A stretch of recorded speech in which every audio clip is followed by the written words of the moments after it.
পেঁয়াজ, রসুন, মসুরের ডাল প্রভৃতি হচ্ছে গাছের ফল, তবুও কেন সেগুলিকে আমিষ খাদ্য বলা হয়। এখন আমরা জেনে নেব কেন এগুলিকে আমিষ খাদ্য বলা হয়। পেঁয়াজ, রসুন এগুলো গাছের ফলও নয়, আমিষ খাদ্যও নয়। সাত্ত্বিক খাদ্যই মন ও শরীর গঠনের অনুকূল।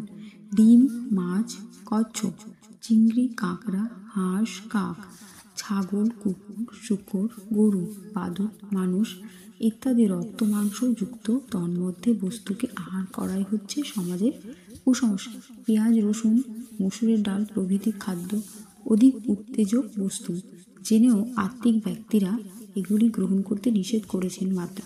পুরাণে উক্ত হয়েছে, সমুদ্র মন্থনকালে উথিত অমৃত ভগবান মোহিনী অবতার দ্বারা পরিবেশকালে দেব ছদ্মবেশী রাহু নামক এক পশুর অমৃত গ্রহণ করেছিলেন।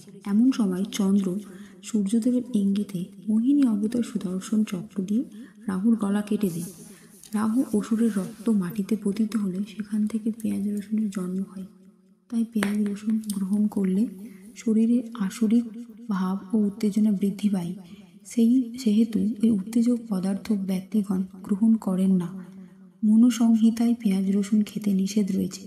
মসুরের ডাল ও একই রকমের ডাল, যা অন্যান্য আমিষ খাদ্যের মতোই মানুষের শরীরে আত্মিক ভাব নষ্ট করে।